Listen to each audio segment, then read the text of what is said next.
And we're live. People deluded. I'm back again. We got the guy, Tom. You lot have been crying for me to get him, and I've made it happen. I have to big up Tom as well because it is short notice, and he made it happen for you guys. What are you saying, Tom, man? How you doing, my friend? It's been a minute.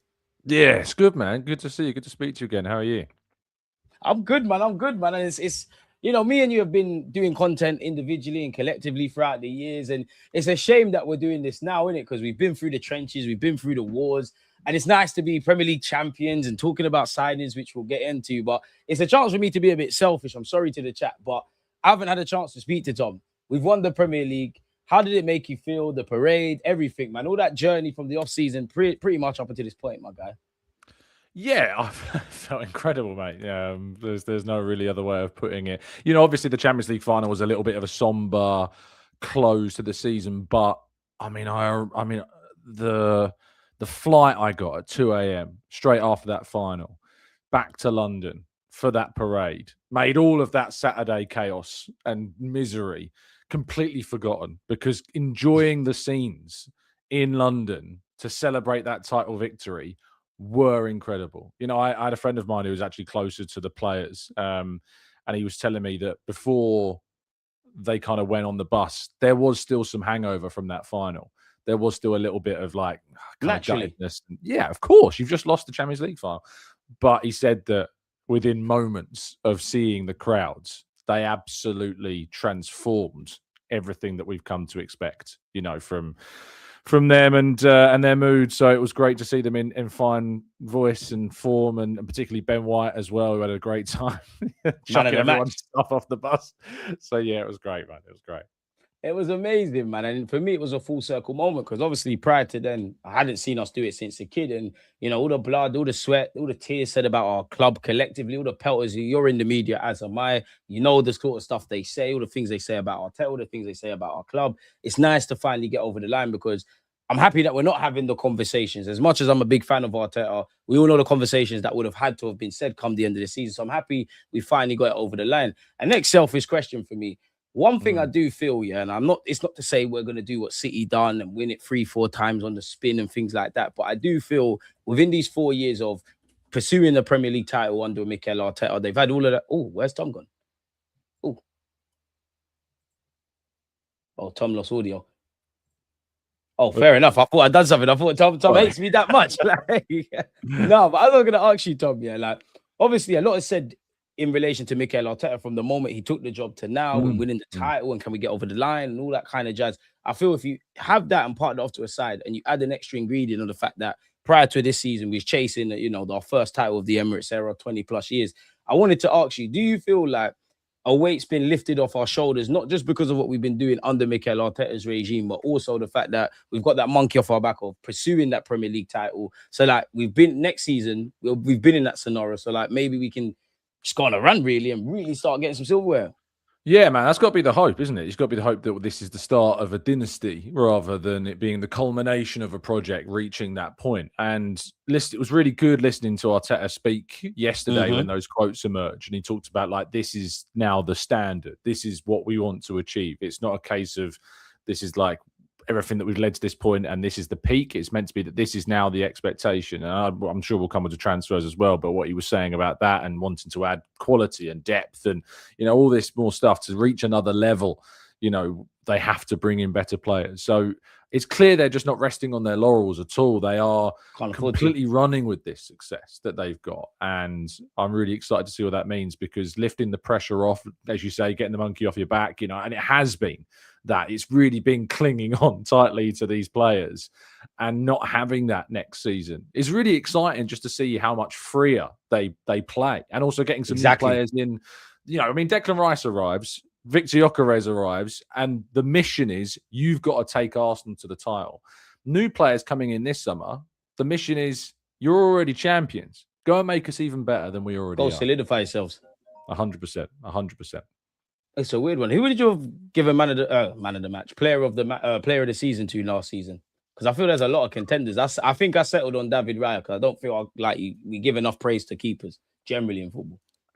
Yeah, I think David Raya is a really, really big shout. Obviously, I do like the player ratings after every single game on Football London. And I went through and I did, like, I created this, as the nerd I am, a massive spreadsheet of like all of the player ratings I've given to every single player for every single Premier League game. And then I did the average, of course, across all of those games. And David Raya doesn't feature too heavily because there's a lot of games where he just didn't have to do that much because the defense was so good.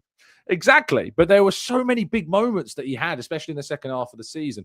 But I have to go with the player that topped those averages, which was Declan Rice. Like, Declan Rice was on average the best player across Arsenal's entire season, the most consistent, the highest deliverer of better performances. He was just brilliant. But you're right. There are players that don't get their due. And Raya is one of those. Gabriel and Saliba, of course, are big focuses too. But I mean, Jurriën Timber played so many minutes throughout the course of the season as well. And in the end, I think it certainly has affected his fitness levels too. So Leandro Trossard, like, who's now gone. We're going to miss him, man.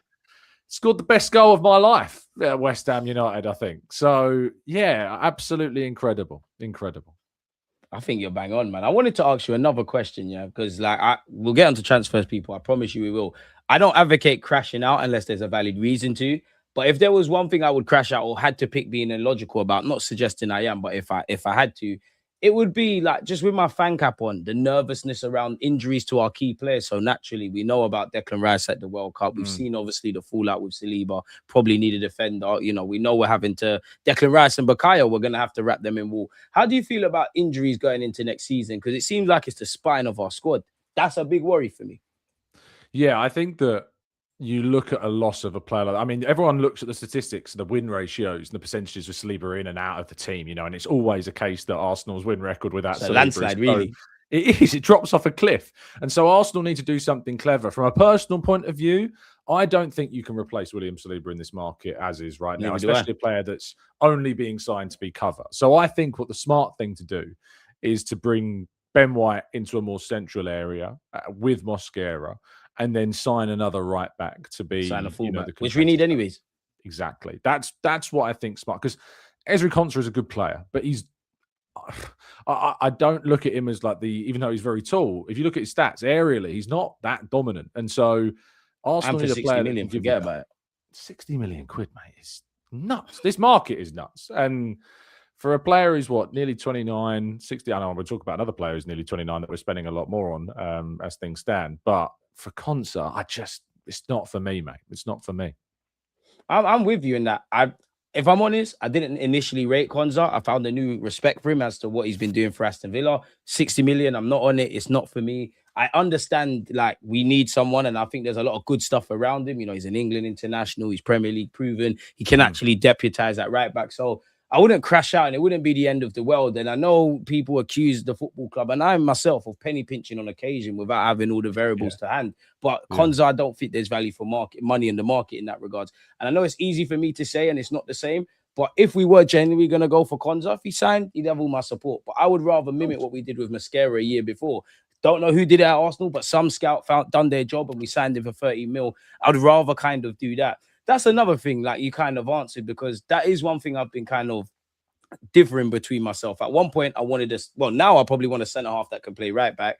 Initially, I was saying with what you were saying in that I would like a Tomiyasu or Timber kind of guy that can play across the back four. A Timber-Yasu. That's what we need, mate. Timber-Yasu. You know, I made a new one, didn't it? Yeah, like someone that can play across the back four. Exactly. Because I am worried. I was having this debate with my channel, and I was saying, who is Arsenal's most important player?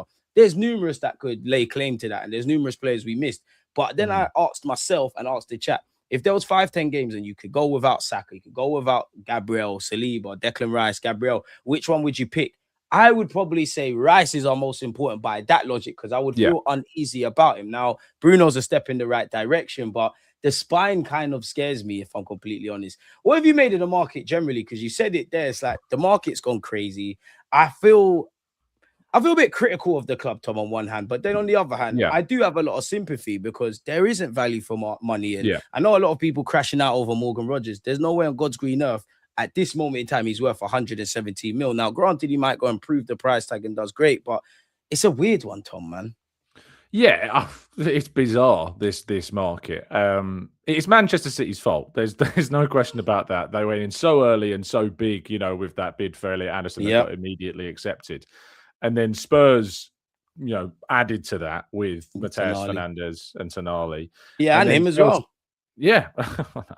And then Chelsea have gone even further and paid a stupid. I like Morgan Rogers a lot, but £170 million is a ludicrous, ridiculous. And so Arsenal are in this position where they've been looking obviously at players. You're looking at Christos Solis, right? £34 million for a player who got 51 goal contributions in his respective league last season. You're looking at Ousmane Diomande off to potentially Nottingham Forest for about £34 million. There's some really reasonable deals to be done. There's some gems there to be had. I think Fulham are looking at Garcia, isn't it, from Real Madrid today, just over £30 million as well. Might be getting him plus the image rights that it will cost too.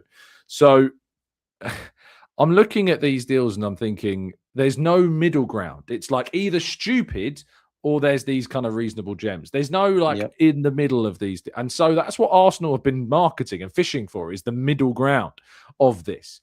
They want to pay the player. They want to pay the valuation that they have. Now, if we take Bruno Guimaraes as an example, initially, the figure that they had in their minds is far lower than what they are going to pay. And certainly from the information that we're aware of at the moment is that the figure needs to start with a number 8 to get this deal done. And weeks ago, they were looking at like 50 as like the number that was being looked at. And I think they've just had to accept the fact that if they want this player, who is much more of a guarantee of quality for the specific role than, say, Morgan Rogers was for the price he was going for, you're getting a 28-year-old player who's one of the, I think, in the Premier League, top 5 centre midfielders comfortably, and he's going to give you that extra option. He's not even like, it's not like when Declan Rice signed or like when Victor Gyökeres signed, where we were like, we absolutely need a centre midfielder this summer, or we absolutely need a striker this summer. We don't absolutely need a centre midfielder, because there's a lot of people asking questions what happens to Miles now, because that shows you just how highly rated Miles has become. We don't absolutely need this, but we do absolutely need this from just a broader contextual standpoint. And so Arsenal are willing now to go above and beyond to get this deal done. And even then, Newcastle fans will tell you he's worth 100 million quid. So maybe it'll turn out to be another bargain, mate. We'll have to see. I hope it does, man. I have to ask you on Bruno Guimaraes, where are you at with? Because there's something people saying that he's 28, he's turning 29. There's no resale value. We need a younger profile. People would look at probably Bawardi. Looks like he's going to City. What do you make of the whole age thing? Yeah, I've definitely had comments in my chat box and replies to tweets about this that I think raise a fair point, which is that Arsenal have got a lot of players that are 27 and older, particularly in the midfield. You're looking at, Ødegaard and now potentially Bruno Guimaraes add into that as well. Martin Zubimendi, I think, 26. Declan Rice is in his mid to late 20s as well. So you're looking at kind of those profiles, and you're thinking Ezra as well. Just turned 28, another one. I think. You're looking at that and you're thinking, well, in a few years' time, Arsenal are going to have to do a complete overhaul of the squad with the players that are aging. But the reality is, obviously, you do kind of tweak things every single year and you change parts out gradually and slowly. And I think also we've got a lot of exciting young players that are still coming through that you never know could take some of those spots. It's another reason why I want to keep Ethan Nwaneri at the club, despite the links that have come out today again. I think that at this point in time, when you've just won the title, you can afford to add 1 or 2 top late. It's almost essential, really. I think it accentuates, it elevates what Arsenal have got, and so it adds the guarantees that Arsenal needs. And when you see Elliot Anderson going to City and things like that, and they don't want Buadi, I think as well, you're pushing the dial, and I think that's what Arsenal need to do, and that's what Bruno does. Obviously, we picked the right time to do this because we've been talking about Bruno. Today, you would have seen Eddie Howe leave and whatnot. Do you think that's given us even more reason to go and get him because of, Newcastle have had 2 tough seasons now. Key players have gone. It looked like they want to hold on to him and it'd be a bit of hardball. But surely if Bruno's sitting there and Eddie Howe's gone, it's like, okay, with the greatest of respect, that confirms to me the 5 years we've had have been glorious, but the project is kind of done. The young players will have their time. Me, I'm 28. I kind of got to seize the present, which would obviously be making, I say short subjectively, it's actually a long drive, the trip to London. Like, do you think Eddie Howe leaving is another bow in our arrow? I genuinely don't think it matters. I think it's, if it was kind of like not as advanced as it is, I think maybe it would have done so. But I think that the point is that the situation is so far along the road, and Arsenal are now so close to getting there. I don't think it would have necessarily mattered if Eddie Howe stayed or not for Bruno's future. The fact that he is going, is another kind of extra element to push it, if you like, and to give Bruno that extra kick to maybe do what he needs to get done. But I think it would have, as I say, I think it would have happened regardless. It was interesting hearing, so I did a piece this morning on some of the quotes that Bruno had said before the World Cup, where he really praised like the stability at Newcastle United, about the idea that, it's really important that we've got Eddie Howe, and he, does a hand signal. We know what that means, and there's such consistency there. And obviously that's all gone now. And the only really... It's massively gone. And so the only stable place, or the most stable place in the Premier League right now, is Arsenal Football Club. Like, there is no other more stable position, because Chelsea have got a new manager, City have got a new manager, Liverpool have got a new manager, Spurs and United have only got, managers very short in their tenure so far. And a lot of changes going on at those clubs. Whereas Arsenal, champions, they've got the longest serving Premier League manager, the only manager in the league who's got a Premier League winners medal, and you're joining a team that are looking to go and win more. So if you like stability, mate, Arsenal's the place for you. And you've got a bunch of your Brazilian friends that I'm sure will show you to the latest restaurants, where to live, etc., etc. Exactly. You indirectly touched on something, Tom, and for me, obviously, we've got 38 games. You're probably looking at just over 50 if we go all the way in all the competitions. So I'm kind of cool with all our options. I know it's cliche to say, Tom, but everybody does get their time. Unfortunately, we're Arsenal Football Club, and we're Arsenal Football Club as winners in that. Yes, it's all about a collective. But simply put, I know it's not as easy as this. Go in training and make sure Mikel Arteta can't leave you out, whether that's tactically or you're training and playing so well. This is the kind of conversations I want. And for me, when I look at the midfield pivot, so I'm kind of excluding Eze and Odegaard and Wanyeri and all those players that could play there, but mainly the pivot. So like you said there, Miles Lewis-Skelly, Martin Zubimendi, obviously Declan Rice and Bruno. What does the hierarchy look like in that with you? Because I do think Rice and Bruno would probably be the best midfield pivot at this moment in time in the Premier League. Miles Lewis-Skelly reminded everybody of his quality. Rice and Lewis-Skelly look good. Obviously Zubi could mix and blend. I know Zubi had a poor second half of the season, but I think that's made people forget about his quality. Like, what do you make of the midfield hierarchy in that regards? Yeah, I think that Bruno would come in and be the immediate left eight in that team. I think he's often miscategorized as a defensive midfielder. I don't look at him as a defensive midfielder. I think he's much Newcastle fans say he ain't got legs.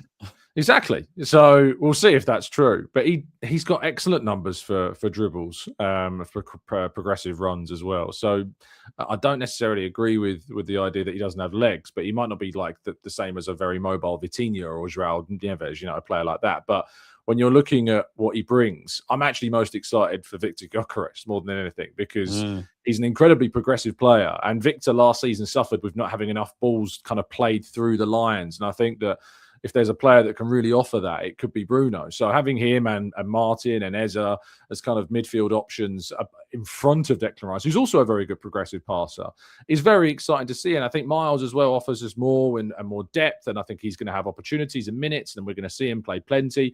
What I want to see from Arteta next season is not just an evolution of our style with players like Bruno and potentially other fantastic forwards coming in. I want to see us really kind of rotate more effectively. So we're not running Zubimendi into the ground after the first half of the season, that Timber's not playing 90 after 90 after 90. Declan Rice is given opportunities to rest. So, yeah, I really want to see us change the squad, just tweak it, one or two players each game, that it's not the same 11 every single game. I want to see little tweaks, not forced by injury, but forced because we know it's the right decision to do from a rotational standpoint. Out of luxury rather than necessity. And I share your thoughts in that. I know a lot of people are upset about Saliba getting injured for France. Naturally, I and you and everyone else that's got a bit of common sense would. But we've got to this point. I genuinely feel in many ways it might even be a blessing in disguise. And I only say that because as much as it's F to say that, if it didn't happen then, it was going to happen at some point naturally with him and a lot of players, because everyone put their bodies in the line to get us over, to get us this Premier League trophy. But there is an element to rotate. As much as these players are durable and robust, at some point they're just human beings. And that's why I agree with you in that I know you can't have two Declan Rices, but if you do get Bruno in and Miles keeps performing and Zubi shows the first half of the season, it does give us a kind of footing to be able to kind of maneuver in the same logic here, there, and everywhere.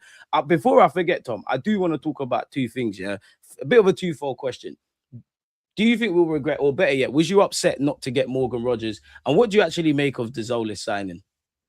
Yeah, so I was definitely frustrated at the time. And I think it was a bit of a reality check, actually, for Arsenal about the window when they didn't get him, because seeing what Chelsea were willing to pay. I also think that maybe if they'd been a bit more aggressive earlier in the window with Rodgers, before the World Cup, they potentially also could have got him. He'd be a gooner.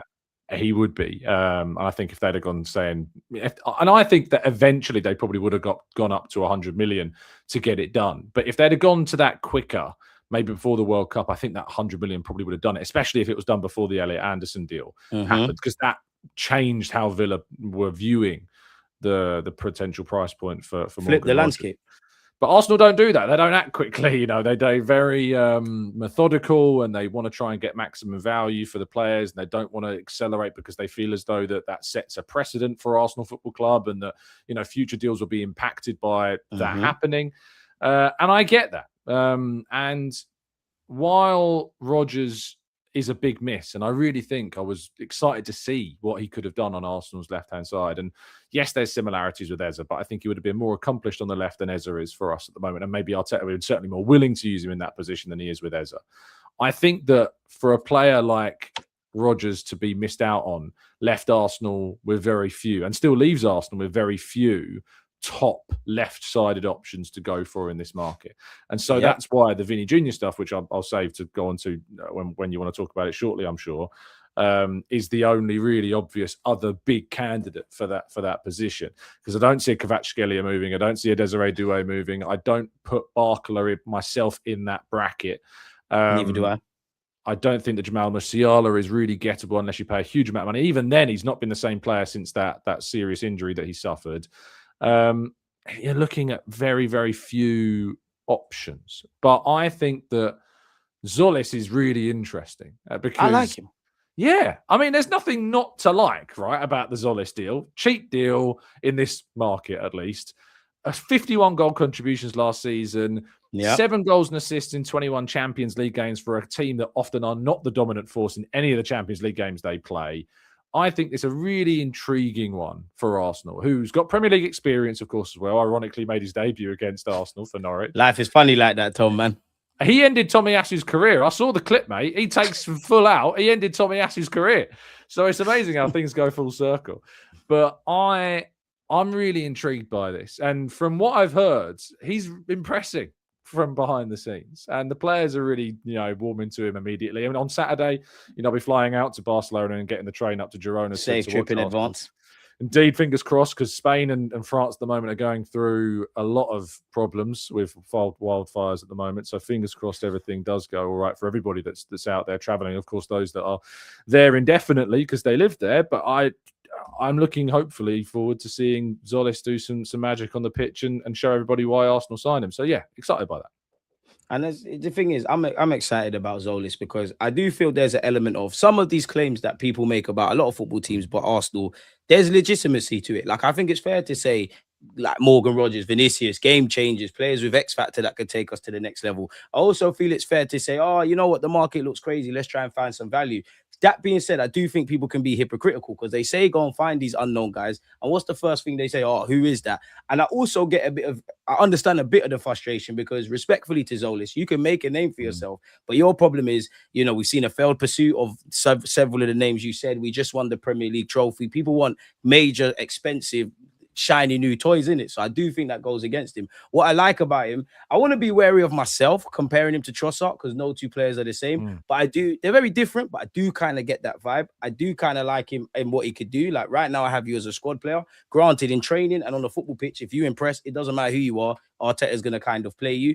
I do kind of urge fans to just kind of judge the club at the end of the window because I feel he's getting a bit of the nonny thing in that people are judging it in isolation. Like when I've granted we had Zubamendi, but when it was just Noni and it didn't look like we was getting Eze and it was whatever with Gyökeres, people are looking at Noni a bit funny. It's not to say the frustrations aren't there, but suddenly when you get the others in, you look at it very differently. And kind of what you touched on there with the whole Norwich thing, and it is ironic.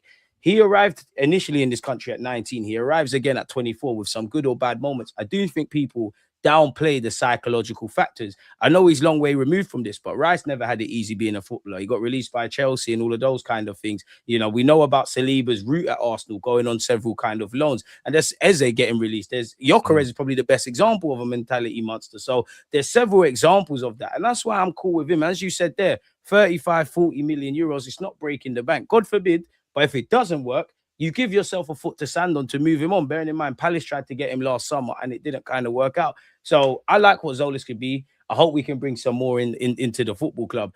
I wanted to ask you, are you disappointed that we haven't got any of like the major players in during pre-season? Because I am. As much as I've given Arsenal the excuses and the luxuries because I know how football works, I did kind of want some people in that pre-season because, it gets the fans giddy, but the quicker you're in, gelling with what Mikel Arteta wants you to do, the better for us. Yeah, I agree with you 100%. You know, and absolutely, I think it was up to the club to be able to get the players in. Of course, they would. You know, and we know that Mikel Arteta is very outspoken on that. It's kind of catch-22 because it's a case of, well, if you want to get the players in really early, then you're probably going to have to spend more than you really want to spend on these players. Exactly. Is that then going to limit you in what else you can do? Is that going to affect future deals in terms of what the expectations are in buying players?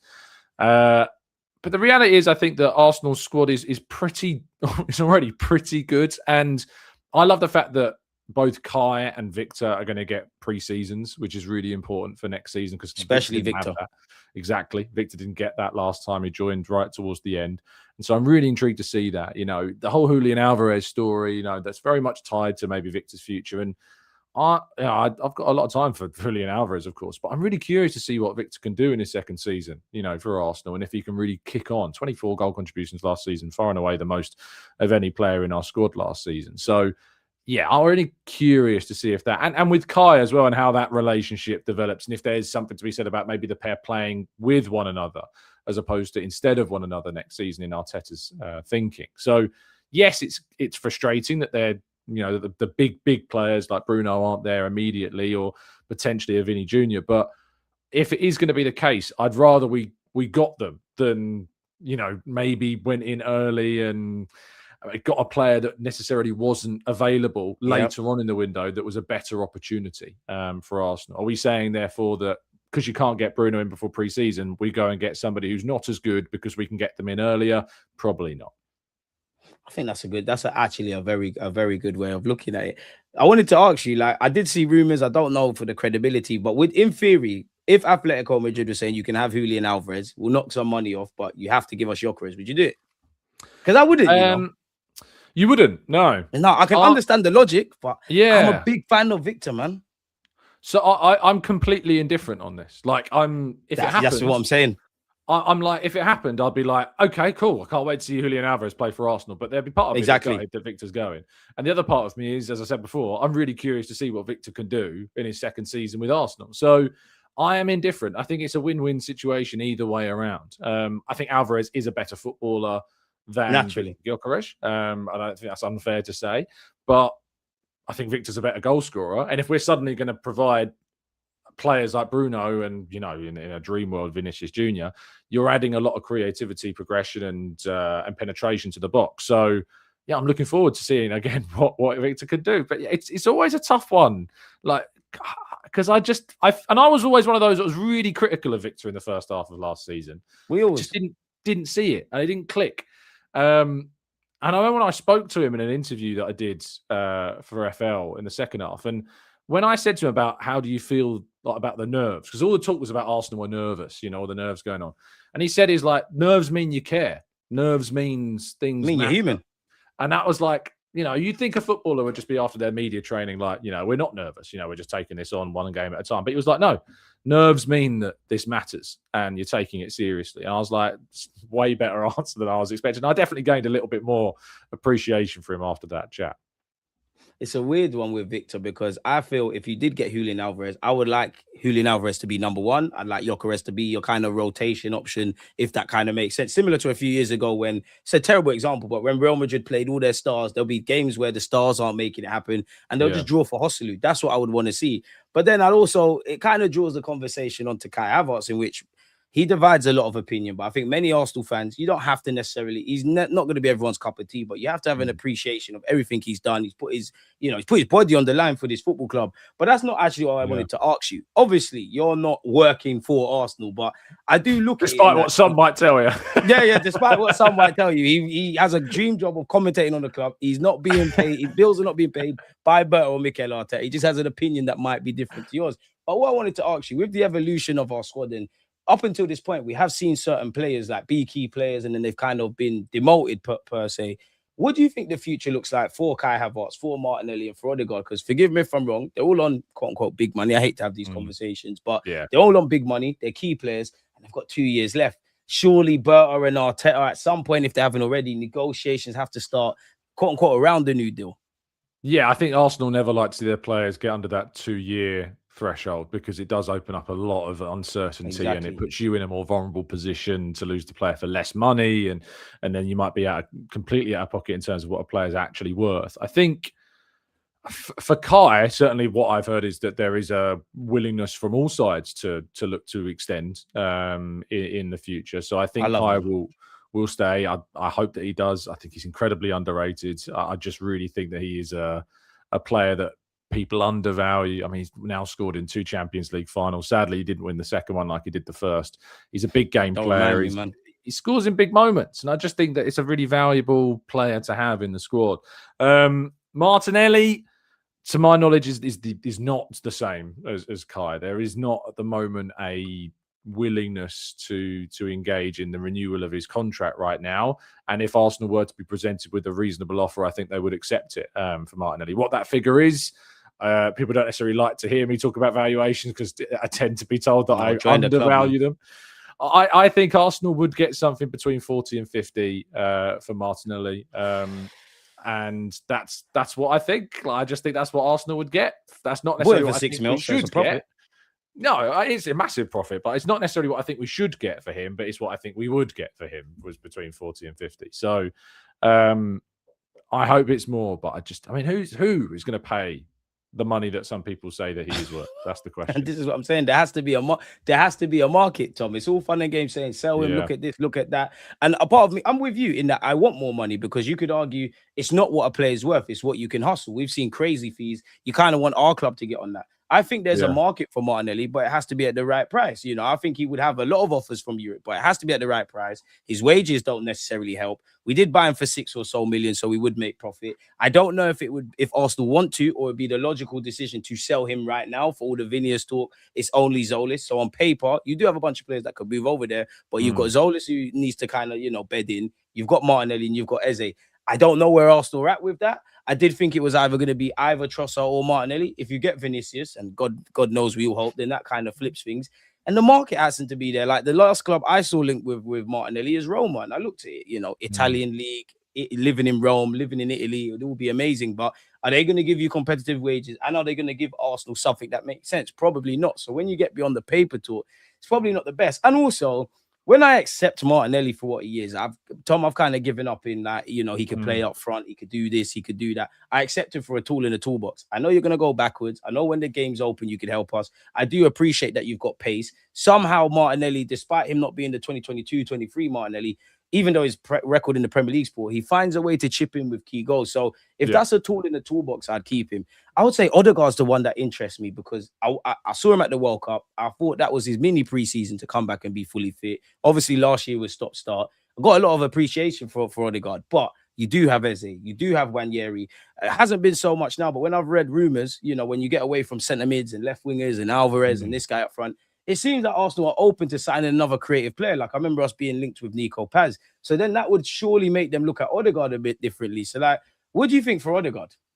So obviously there was that report, you might remember earlier in the window, there was a lot of reports out of Turkey that suggested he kind of agreed terms with Galatasaray. When that came out, I immediately went to somebody who I know who is obviously very close with Martin, and they were like, mate, his agent's in the US. I don't know where this is coming from. And it kind of shows you the chaos of the transfer window, and the amount of misinformation that there is, out there.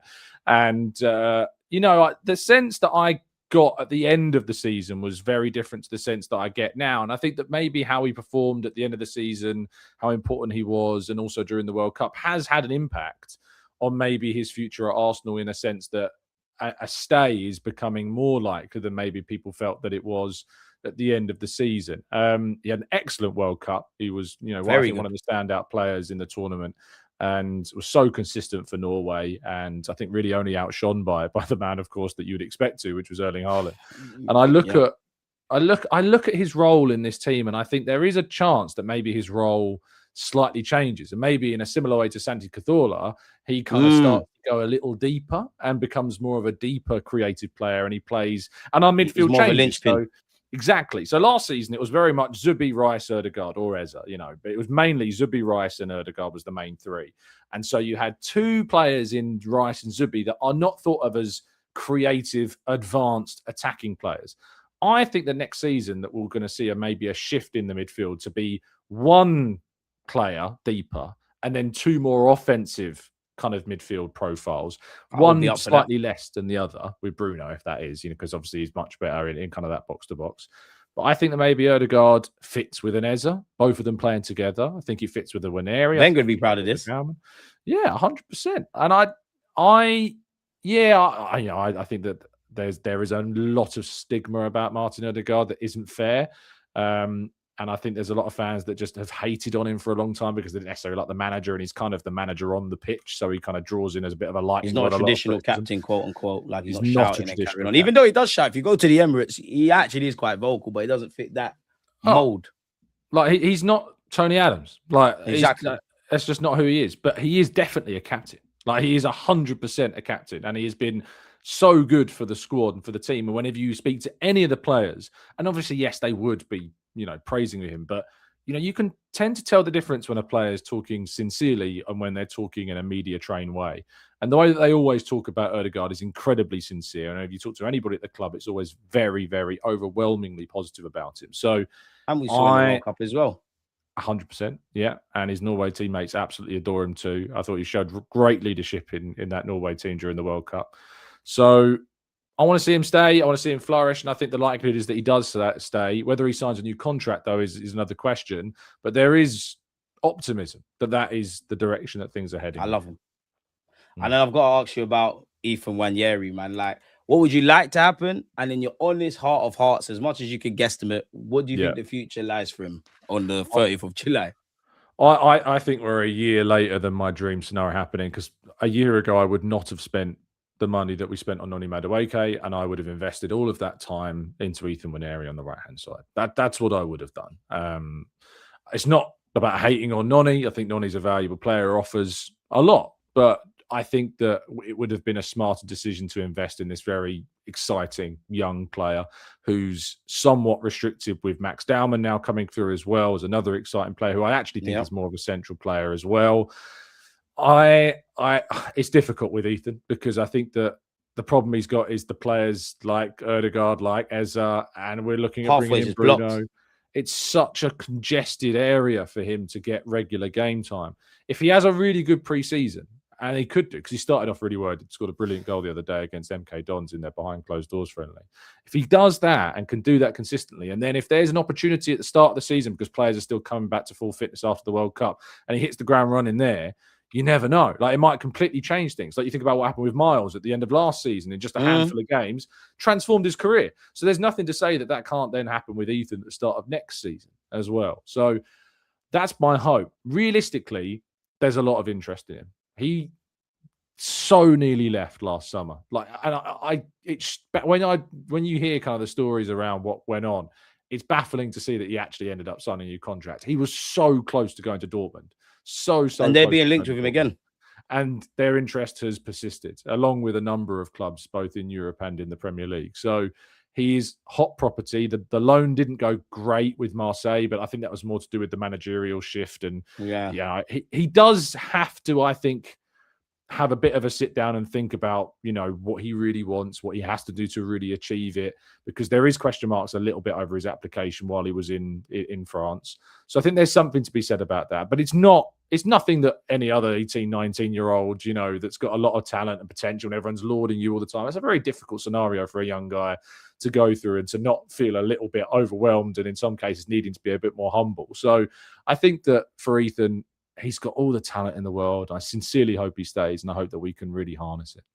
It's a layered one, Tom, man, because I feel one thing, I do think talent always rises, but unfortunately, if you're coming out of the system at this moment in time, we're in a much better place. With the greatest of respect to, I know we bought him from Brazil, but Martinelli, Smith Rowe, Saka, like we were very, very poor. Like we had to go back down to basics. Now you're competing with players, whether we rate them or not, who are either international, signed for multi-millions, or Arteta knows what they're kind of getting. And as Tom alluded to there, Nwaneri's still developing in certain regards, not to mention midfield looks very congested now. Max Dowman's come in, Noni's been brought in for 50 mil. We all know that Saka's flank. It's a dodgy one. I think you made an interesting point, because that's a point I share in that if there's one hope for Ethan, because returns are quite staggered owing to this preseason. If you can go into preseason, really pull up some trees, really take advantage, maybe even start the first half of the season, I say first half, quote unquote, and change Arteta's thinking. But then I agree with what you said there, Tom, in that he really needs to think, because I don't want, respectfully to Reece Nelson, I think you don't want to become one of these young players which contractedly you are at Arsenal, but you're not really here. You're somewhere else. 1 minute you're at Fulham, then you're at Brentford, then you're abroad.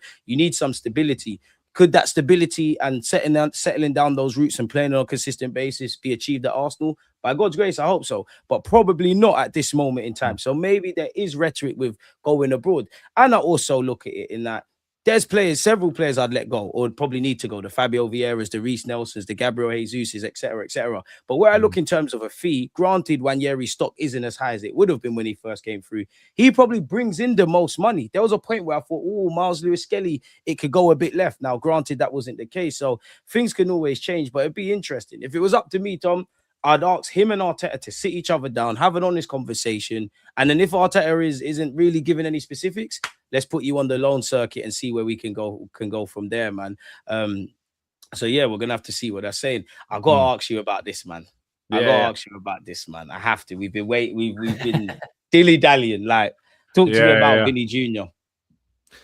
Well, this story is just nuts, really. Like, from the reality of it to the hope that it gives you and that full sense of, oh, this might actually be possible, sort of thing. And then it's the type of story that, as I say, it draws you in, it brings you in, it grabs your attention, and then you get convinced that, oh, this could happen. And if it does happen, we're going to win absolutely everything. Even the Tour de France, man. Exactly. Yeah, Arsenal do win the World Cup. No, I think, from my understanding, the situation is that Arsenal have the interest in the player, and that it is aligned from the manager to the sporting director to the ownership, that if you can get this to happen, they will make it happen. The problem that Arsenal have got is that they are not the protagonists in this story. The protagonists in this story are Real Madrid and Vinícius Jr. We are very much peeking into the windows of what's going on in the house right now. We are not inside the house of this. We're staying on side. We are very much in the queue. Open the bouncer lets us in for a good night is what we want. But at the moment, we're not being let in because there are discussions going on to determine what Vinny's future is going to be. His preference is to stay at Real Madrid. So that's the player's preference. That's the cold water on the story for me, man. Yeah, it's not a shock that that's the case. What Arsenal are hanging on to is that the player and Real Madrid fail to come to an agreement on the contract renewal, of which he has only 1 year left on his deal. They are aware of Arsenal's interest. Arsenal's interest is very real. That's and when that report came out from Gary Cottrell, I think it was at Sky, who reported it, although Dharmesh Sheth, a good friend of mine, was obviously the reporter at the time who was reporting the story that came from Gary, has got so much stick for this when it's not even his story. And I had him on my show yesterday and we kind of went through all the... I watched that. Make sure you lot have as well, folks. Yeah, he's a top man, Dharmesh. The report was quite definitive on Tuesday, which was that he is set to stay at Real Madrid was the headline. You know, that he's set to stay, and that was kind of like, well, it was fun while it lasted. But nothing, you didn't see anyone else follow that story. No one else was reporting around that story. No one else was saying the same thing as that story. And on Wednesday, and I spoke to a contact I've got who's within the kind of the Rock Nation side of things, which are obviously the representatives of Vinny. The return message that I got back was that it is too early to say that he will definitely stay at Real Madrid, and that Arsenal are alive to the situation if there is an opportunity to get the deal done. So we're kind of in this limbo purgatorial state, as Arsenal are, because they're willing to kind of just see what happens. But if there is an opening, Arsenal will, from everything that we understand, do everything to make it happen. But as I said, we are very much on the outside, peeking through the window, hoping that we can see a little opening to try and get through the door. And until that happens, unfortunately, as I say, we are the second character in this story at the moment. And that's what I wanted to ask you. Do you think that's the best way to go about it? Because I understand the fanfare, naturally, that Vinícius Jr. being linked with Arsenal on top of us winning the title and us winning stars is going to provoke. But I feel the same way with Vinny as I do with Julian Alvarez. Granted, I don't know him or his advisors. It just feels you want to stay at Real Madrid. Now, if Real Madrid or Vinny come out and say, listen, no contract talks are going to happen, that's the end of it. That's a very different story. It just seems like we're trying to be, like you said, we're in the queue with the bouncers hoping we can be let in. I feel the same way with Julian Alvarez in that it looks like your preference is Barcelona. Obviously, if the dominoes don't fall for these clubs, then we could take advantage. For you, is that the best way to go? Because obviously, like we all know, Berta is obviously trying to do several deals simultaneously. Your plan A clearly has got to be Vinícius. If that doesn't happen, that's got to be a random Joe Blogs of a left winger. But some fans would assume it'd be wasting time. Yeah, I get everybody's sentiment around this. Why don't you just go in and offer a Real Madrid X amount of money? And I said the reason is that that's just not where the scenario is right now. Arsenal have to accept that the reality is that with the players' preferences to stay at Real Madrid, if they're just kind of if they're acting less like a clingy boyfriend, you're going to put them off, right? So I respect the fact that Arsenal are being diligent here. They are Vinny and his people are very, very well aware of Arsenal's capacity to offer what he wants. But he is a player of Real Madrid at the biggest club in the world and is waiting to see if Real Madrid are willing to either compromise or if he is willing to compromise. Arsenal, I don't think, can really do much more than they have already done. Is my honest feeling about this. I think that people's emotion of the dream kind of idea in their head of seeing Vinny in the Arsenal shirt is probably overcoming common sense in a lot of kind of views around this is my feeling. You've got to be realistic about this. The realistic end result is Vinny signs a new deal. That's the most realistic outcome from this. And so if that happens, you can't be lambasting Arsenal for not successfully, plying away one of the best players in the world from the best club in the world. That would be mad to do that. But the fact that Arsenal are there, I think is so encouraging for where we are as a club. Like really, really encouraging. I mean, we were signing Pablo Mari 6 years ago. No offense. Don't remind me, man. Or Cedric. And now we're looking at trying to get into the frame for Vinícius Jr. So that shows you kind of where this club has come. And as I say, the noises that you get from the Arsenal side of things is what you want to hear, which is that if this can be done, Arsenal will do everything they can to make it happen. And that's where I'm at, Tom, in that by all means, hope, pray, make sure try your best to make it happen. But you're kind of crippled, really. Your hands are tied. I believe he wants to stay at Real Madrid.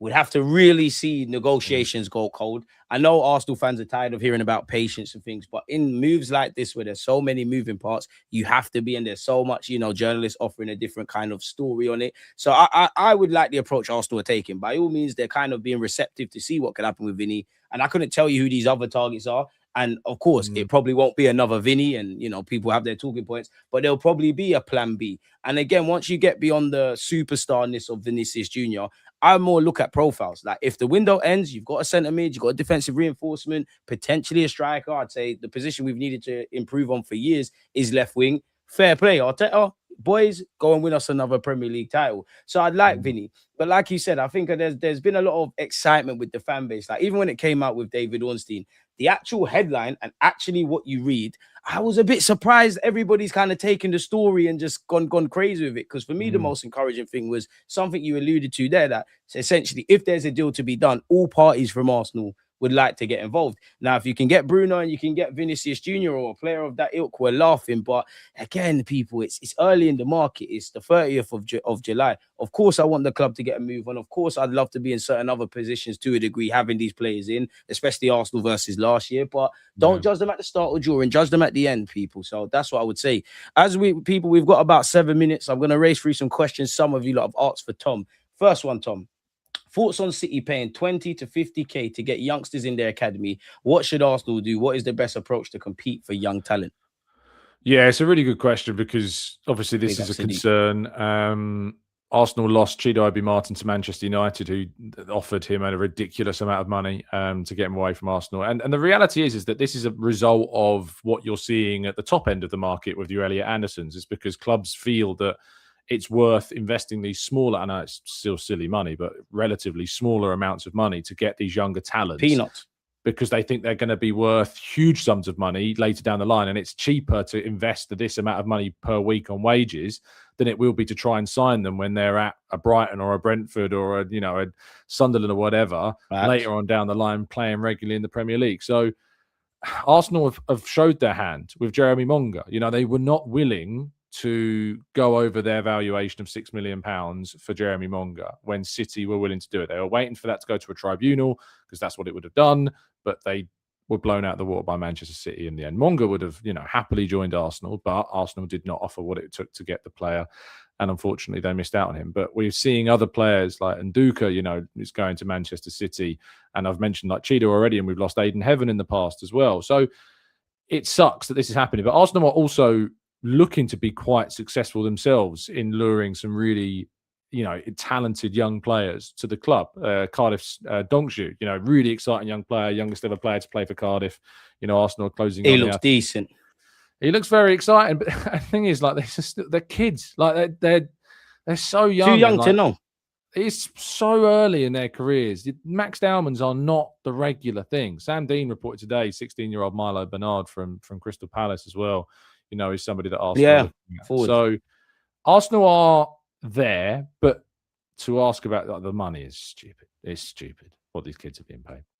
And I understand it. Again, a football career is short. I understand they're impressionable kids. I understand, in the best of days, when you've got these young men that are just doing something they've loved since a little kid, even though they're 16, you've got family members, you've got advisors, there's a lot of ears in your head. I understand it. I also am frustrated about Arsenal missing out on a Monga or whatever. But I more agree with that than our approaches for the like established stars, because these players haven't, not that I care what they're getting paid, but they haven't done anything, and it sets a bad precedent. Of course, there's exceptions to the rule. You'd imagine Max Dowman's an exception to the rule financially as well as his talent. Even when it was that the first kind of kerfuffle about him, we did that. But we can't make that the norm, because half of these players are not going to go off to do what they're projected to be. I hope everyone reaches their potential, but that's just the reality. For every Max Dowman, there's a million stars that they say is going to be this, that, the other. You get to 20 and you're forgetting that they're even professional footballers. So it is what it is, man, because it sets a bad precedent. Again, we're not going to do what Chelsea do. We're not going to do what City do, etc., etc. You got a next one, Tom. Tom, what are your thoughts on our staff changes, corporate and medical? Just normal movement, or do they speak to something? Also, how do you feel our academy is shaping up?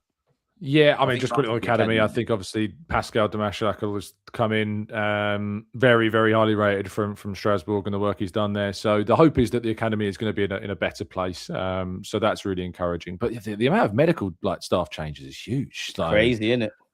I was listening to Clive talk on The Vision about this, and he raised a really good point, which is like, you've just won the league, and it's a case of, you're a player and it's like, what's next? Like, what do you want to see come next? And you return to Arsenal after the summer, and there's all these new people around the club, particularly in the medical department.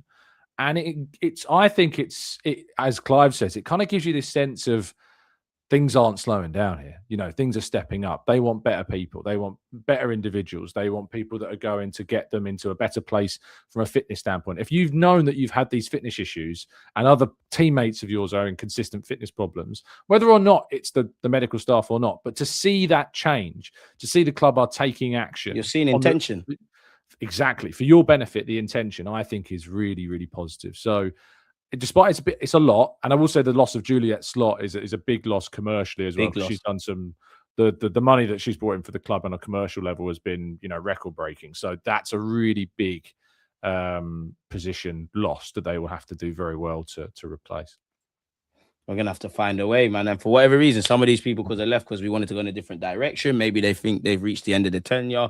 The club never stops in it. And that's what you want to see. As Clive, and you just echoed this point, you would want to see new ideas. I know Arteta's got a bag of fresh ideas, and it'll be interesting to see what next season looks like. I know it's going to be a roller coaster of emotions, as it all is, but I'm enjoying the calm before the storm. So that leaves me for your last question, Tom, kind of going back to Vinny. Do you think this Vinny situation is about the money or his status as a Real Madrid player? Big up, guys. I think it's both. I think that it's a combination of both. And that's a cop-out answer, but it is a combination of both, because there's obviously a gap monetarily between what Real Madrid are willing to go to and also what Vinny wants. And it's not about like him personally. He's looking at what Mbappe's earning and he's thinking, why am I not in the same bracket? Now, there's other reasons for that. They signed him on a free from PSG, which obviously helped in terms of what they can offer him. They also don't tend to do signing on bonuses, and that could be a factor. And also the image rights situation, which is 50-50. The suggestions of that wants to be changed. If he was to come to Arsenal, obviously he would have 100% of his image rights because of the different laws and regulations that are there. But yeah, his status at Real Madrid is a factor, but I think, again, that's connected to the monetary side of things.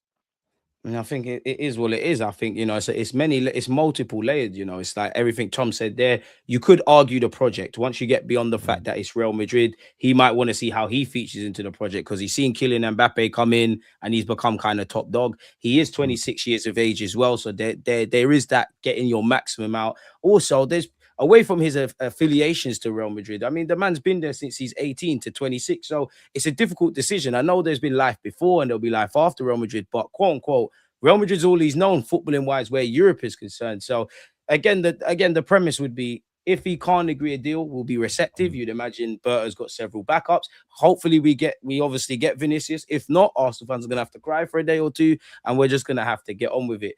People, Tom is a very busy man, and I have to appreciate the fact that, again, he did this on short notice. We're going to let him go and do what he's doing. Big up yourself, Tom. Any last words? And where can people find you? All good, mate. Pleasure. Love being here as always. Brilliant community and chat that you've got. Love you having you here, man. No, of course, mate. Thank you. Make sure you subscribe. And it's, as I say, every time, the hardest working man in the business. So I appreciate it. Kind, Tom, man. This guy's far too kind. Always making me blush, man. Always making me blush. But yeah, big up, Tom. Big up the chat. Tom's channel is in the title, people. Go subscribe. Go and run it up. He's a good lad. And hopefully we get to see him making reports and articles about Arsenal signing Vinícius, etc., etc. Fingers, toes, everyone. Come on, you Gunners, innit? Tom, till next time, man. In a bit, my boy. Thank you for doing that. Big up the chat. We're out.